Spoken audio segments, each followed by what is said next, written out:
अध्यक्ष की अनुमति से आज के इस कार्यक्रम का विधिवत शुभारंभ किया जाता है। जैसा कि हम सभी जानते हैं, हर वर्ष की भांति इस साल भी सूचना एवं जनसंपर्क विभाग के इस प्रसाल में साथी और तमाम मेरे साथी पत्रकार, मैं आज इस कार्यक्रम में आप सबको राष्ट्रीय प्रेस दिवस की विशेष शुभकामना देता हूं। मैं सरकार के तमाम पदाधिकारियों को भी राष्ट्रीय प्रेस दिवस की शुभकामना देता हूं। मैं जनसंपर्क कार्यालय के तमाम कर्मचारियों को, जिन्होंने अभिभावक की तरह हम सबको प्यार दिया है, साथ रहे हैं, कदम से कदम मिलाकर चलते हैं, उनको भी शुभकामना देता हूं। लेकिन मैं आज इस अवसर पर बहुत प्रसन्न हूं, राष्ट्रीय प्रेस दिवस के अवसर पर, कि मैं लगातार प्रेस दिवस में उपस्थित रहा। मेरे युवा साथी कम बोलते थे, बहुत आग्रह करने के बाद बिल्कुल एकाध लोग बोलते थे, संख्या बढ़ी। लेकिन आज मन में संतोष है कि मेरे युवा साथी जिस तरह से पत्रकारिता में हम लोगों को इस बात का भरोसा दिला रहे हैं कि अब पत्रकारिता जमुई में कभी भी इसका झंडा झुकेगा नहीं, उसी तरीके से आज उन्होंने अपनी वाणी से मुझे गौरव दिलाया कि मेरे सभी साथी पत्रकार होनहार हैं और जमुई का भविष्य उनके हाथों में सुरक्षित है। मैं अपने सभी साथी पत्रकारों को और उनके परिवार को, उनकी माताओं को और उनके घर में उनके बच्चों को भी शुभकामना देना चाहता हूं। कारण यह है शुभकामना का कि कोरोना के संकट में जब सारा देश घर में दुबका था, तब आपके परिवार की माताओं ने, बच्चों ने, पत्नियों ने, बहनों ने आपको उसी तरह टीका लगा करके मैदान में भेजा था जिस तरीके से फौजी को सीमा पर लड़ने के लिए भेजा जाता है।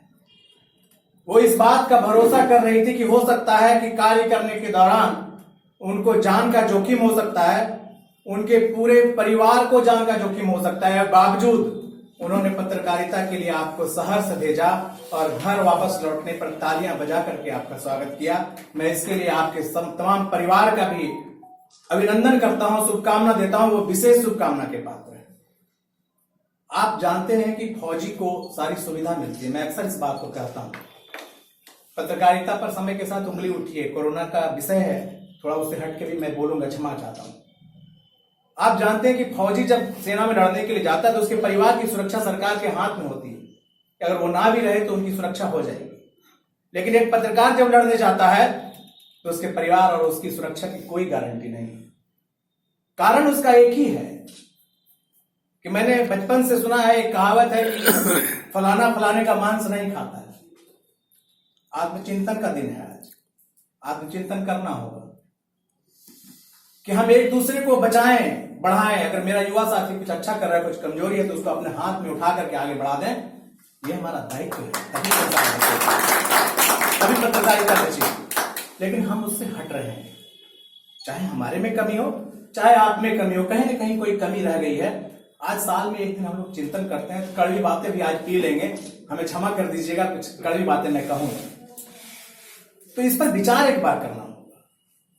मेरे एक साथी ने कहा कि यहां प्रेस वाला हॉल नहीं है। बिहार के तमाम जिले में 55 लाख की लागत से यह बनने के लिए आया था, नहीं बन पाया है। तो हम सिर्फ प्रशासन को दोष देकर के काम चला सकते हैं क्या? बताइए, ये चीज आपका था, प्रेस दिवस आज आप मना रहे हैं। ये लोग तो अगर इसमें हाथ बटा रहे थे तो प्रशंसा के पात्र है कि मेरे काम में, मेरे आयोजन में इन्होंने सक्रिय भूमिका निभाई है। आपको बनाना है। शादी आपके यहाँ होगा तो टेंट तो आप ही गड़वाइएगा ना, दूसरा थोड़ी गड़वाएगा। जो गेस्ट आएगा वो गड़वा करके टेंट तब खाना खाने आएगा, ऐसा तो होता नहीं। तो कहीं ना कहीं कमी तो रह गई है। मैं आज विशेष आग्रह जरूर करूंगा, क्योंकि इस विषय के बाद मैं दूसरी बात करूंगा कि दो बातें बहुत महत्वपूर्ण है, क्योंकि प्रशासन में और पत्रकारों में एक तारतम्यता होनी चाहिए, वो कहीं ना कहीं छूट गई है कुछ दिनों से। नीतीश कुमार जी ने अभी शपथ ग्रहण से पहले कल स्वीकार किया पत्रकारों के साथ, जब उनको चोट लगी, ठेस लगी, अच्छी बात है, ठेस लगे तो आदमी को स्वीकार करना चाहिए कहां गलती रह गई। उन्होंने कहा कि मेरे से एक गलती हो गई, मैं पत्रकारों के साथ सोमवार को बैठता था तो बैठ नहीं रहा था, लगता गड़बड़ा गया, अगली बार से बैठूंगा। आपने सुना होगा, गौर किया होगा। बातें यहाँ पर दिक्कत हुई है जिससे कनेक्शन टूट गया। और कनेक्शन टूटने से क्या हो गया कि हो सकता है कि मैं जानता हूं कि डीएम साहब बहुत अच्छा काम कर रहे हैं, लेकिन मुझे मैसेज किसने दे दिया कि वो खराब काम कर रहे हैं। अब हमको तो यही जानकारी हो सकता है उनका कोई मातहत पदाधिकारी उनसे नाराज हो, उसी ने कहा दिया हो और हमने लिख दिया वो खराब काम कर रहे हैं, तो मैसेज तो गलत चला गया समाज। तो इसके लिए क्या है कि वो सोर्स बहुत जरूरी है जिससे सूचना का आदान प्रदान हो सके, और वो कहीं ना कहीं टूट गया। इसके पहले ये परंपरा रही है, सरकार की तरफ से ये निर्देश रहा है कि प्रेस कॉन्फ्रेंस मंथ में कम से कम एक बार होना चाहिए, लेकिन वो टूट गया। शशिकांत तिवारी जी के समय तक वो परंपरा चली। मैं आग्रह करूंगा, आज निवेदन करूंगा, आज जो सरकारी पदाधिकारी को सूचना देनी है, चूंकि उनके नुमाइंदे के रूप में हमारे युवा जनसंपर्क पदाधिकारी बैठे हैं, तो युवाओं के हाथ में तो पूरा बिहार देख रहे हैं कि किस तरह से चमक रहा है। युवाओं के हाथ में तो आज पत्रकारिता चमक रही है। तो हम चाहते हैं कि हमारे युवा जनसंपर्क पदाधिकारी दो महत्वपूर्ण काम जरूर अपने नाम लिखाएंगे जमुई में। पहला ये कि जो प्रेस कॉन्फ्रेंस महीने में होना चाहिए था वो हो सकता है कि हम कुछ बातें कहें, लेकिन आपकी अच्छी बात हमको सूचना से मिलेगी और पब्लिक के बीच में वो अच्छी बात जाएगी और ये जाना चाहिए। दूसरी बात, जो प्रेस क्लब बनना था, ये गौरव भी हम चाहते हैं कि युवा जिलाधिकारी और युवा जनसंपर्क पदाधिकारी को प्राप्त हो। अगर जमीन का कोई संकट पैदा होता है, चूंकि कई भवन उसके बाद बने हैं जब से हम लोग का पेंडिंग पड़ा है मामला, तो हम चाहते हैं कि अगर भवन में कोई जमीन में कोई प्रॉब्लम आ जाए तो मैं आपसे निवेदन करता हूं कि इस अहाते में बहुत सारी जगह है, किसी तरीके से रास्ता तो आप बना सकते हैं, क्योंकि आपका काम ही है जनसंपर्क पदाधिकारी, आप इतना बड़ा नाम है आपका, तो आप कोई ना कोई रास्ता निकाल लीजिएगा। और हम उम्मीद करते हैं कि अगर कहीं जमीन ना मिले तो इसके अहाते में ही कम से कम प्रेस क्लब का शिलान्यास आपके हाथों जल्द से जल्द हो जाए। ये निवेदन में आज प्रेस दिवस हम पत्रकार तमाम जो लोग हैं आपके साथ खड़े होंगे, जहां हम लोगों की आवश्यकता होगी, जो निर्देश प्राप्त होगा हम करेंगे। कम से कम ये सौभाग्य जमुई के पत्रकारों को, जो मेरे साथी हैं, उनको प्राप्त हो, और ये जमुई के लिए गौरव की बात होगी, सरकार के लिए गौरव की बात होगी। मेरे दोस्तों, कोरोना पर सब लोग चर्चा कर रहे थे, विषय भी कोरोना है। तो कोरोना एक साइलेंट जो है वो दुश्मन है, बच्चा को, बड़ा को, सबको। और हम लोग सबसे बड़ी जो पत्रकारिता मैंने देखी थी, पत्रकारिता के तो बहुत तरह तरह के रूप हैं, चाहे वो सीरिया में युद्ध हो रहा हो, वहां पत्रकारों ने जान जोखिम में डाल करके पत्रकारिता किया है। गांधी मैदान में जब नरेंद्र मोदी जी की सभा हो रही थी तो पत्रकार पत्रकारिता कर रहे थे बम पर खड़ा होकर। मैं आज तक ऐसी पत्रकारिता नहीं देखी है। मैंने 10-15 बम फूट चुके थे जो अंदर जमीन में लगा था, और जो भी पत्रकार पत्रकारिता करता था वो सब बम पर खड़ा होकर करता था, और जब वहां से कार्यक्रम समाप्त हुआ तो उसके पैर के नीचे से बम को निकाला। तो इतनी भयावह स्थिति में हम लोग पत्रकारिता करते हैं, तो वो तो दुश्मन दिख रहा है, बम फूट रहा है, उसके बीच में आप जा रहे हैं, क्योंकि आपको जाना ही जाना है। जब आपने तय कर लिया, और फिर पत्रकार है कौन है तो देखिए क्यों आप ऐसा करते हैं। कोई सुविधा नहीं है, कोई सुरक्षा नहीं है, परिवार की कोई गारंटी नहीं है, आपको कुछ हो जाएगा तो सारा परिवार बिखर जाएगा, फिर भी आप क्यों करते हैं? क्योंकि इसलिए करते हैं कि पत्रकार ही सरफरोश होता है। बहुत लोग विवेचना करते हैं, समाज में गिरावट आई, पत्रकार बड़ा गिर गया है, हमको भी लोग बोलता है बड़ा गिर गया, बड़ा गिर गया। हमने अभी लिखा था 3-4 दिन पहले कि अगर 99.9% भी पत्रकार गिर जाए और 0.1% भी बच जाएगा तो समझना देश बच जाएगा। जो 0.1% पत्रकारिता की बच गई, गिरावट तो हर जगह है। वो तो भूखा है बेचारा, वो अगर गिर रहा है तो उसका तो क्षमा है। कोई भूखा आदमी सामने हो, रोटी पड़ी हुई, क्या वो इंतजार करेगा कि रोटी हम नहीं खाएंगे, क्योंकि भूखे हैं और ये नियम के विरुद्ध है? नहीं करेगा। पत्रकारिता को उस दिशा में हमको लेके जाए। क्या क्या नहीं किया कोरोना संकट में पत्रकारों ने जाकर के उस मोहल्ले में, देखिए फलाना भूखा है, प्रशासन को बताया, खाना जहां पहुंचना वहां पहुंचाया, अपने हाथों से बांटा, एक हाथ में कैमरा है, दूसरे हाथ में चावल की पोटली है और लोगों को दे रहा है। पत्रकारों ने क्या क्या नहीं किया। पत्रकार अगर नहीं हो, क्या लगता है कोई आत्मचिंतन करके देख तो ले, क्या बचेगा समाज? क्या अर्णव गोस्वामी की चर्चा करते हैं, बड़ी विवाद हुई, दो तरफ से बट गया। एक ने कहा वो हिंदू पत्रकार है, दूसरे ने कहा मुस्लिम पत्रकार है, कोई भी पत्रकार है। विद्यार्थी के सर पर डंडा चल रहा, वो मर गए, लेकिन उन्होंने जो समरसता है समाज की, उसको बचाने का प्रयास किया, उसके लिए अपनी आहुति दी है। पत्रकार वो होता है, कष्ट में है तो क्या हो, सब लोग तो आते नहीं है इसमें, टिकेगा कितना लोग? आपके जगह पर टिकेगा क्या कोई? घर से चले शाम में पहुंचे, जेब में कुछ मिलेगा क्या?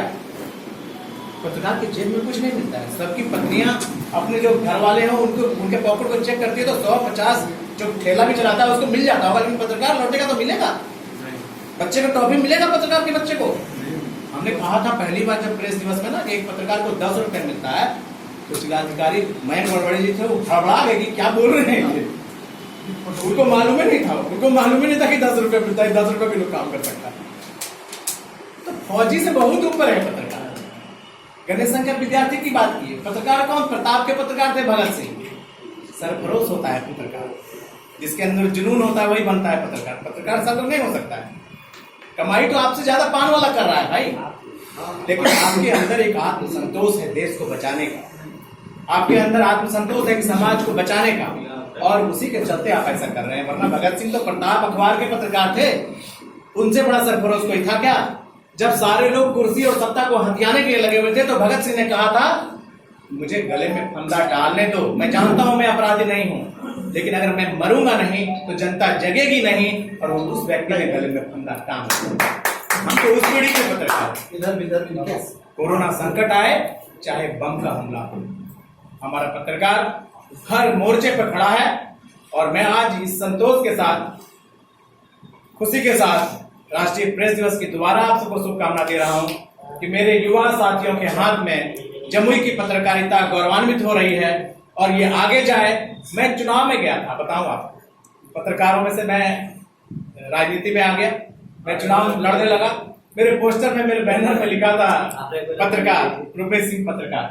तो लोगों ने मुझे बुलाया, कहा ये वाला हटा दीजिए ना। क्या हो गया? अरे नेता हो गए तो भारी हो गए ना, पत्रकार हटा दीजिए। हम जिएंगे तब भी पत्रकार रहेंगे, हम मरेंगे तब भी पत्रकार रहेंगे। पत्रकारिता मेरे शरीर से हट नहीं सकता है, चाहे हम कुछ भी रहे, हम पहले पत्रकार हैं, और पत्रकार के रूप में इस मिट्टी ने जो हमको दिया है उसका कर्ज चुका करके तभी पत्रकारिता के साथ हम जाएंगे। पत्रकारिता मेरे से अलग नहीं हो सकती। पत्रकारिता बहुत गौरव का विषय। अब कभी हतोत्साहित मत होइएगा कि दशहरा में एक पान वाले की पत्नी को बनारसी साड़ी मिला और आपकी पत्नी को नहीं मिला। आप गौरवान्वित होइएगा कि उस साड़ी से आपका सम्मान नहीं है, आपका सम्मान आपकी पत्रकारिता से है। आपका बच्चा गौरव महसूस करेगा। अगर आपने एक भी खबर अच्छी लिख दी है तो आप उस गौरव के साथ जिएगा, आप गौरव के साथ मरिएगा। जीवन तो सबको मिला हो, दूध का कैन लेके तो सब दूध लाने जाता है, सबको सब्जी लाना है, लेकिन उसमें से जो अलग हटके कोई काम करता है उसका समाज याद करता है। आप ऐसे पत्रकार बनिए। इन्हीं बातों के साथ कोरोना में आप लोगों ने जो काम किया उसके लिए, आप लोगों ने अपना जो मादा दिखाया पत्रकारिता में उसके लिए, और आप लोग युवा साथी जिस तरीके से मुखर होकर के आज यहाँ अपनी बात रख रहे थे उसके लिए, और आपके तमाम परिवार को, प्रशासन के तमाम लोगों को मैं एक बार समूचे देशवासियों को राष्ट्रीय प्रेस दिवस की शुभकामना देता हूँ। धन्यवाद। इनकलाब जिंदाबाद। बाबा हटिए ना थोड़ा।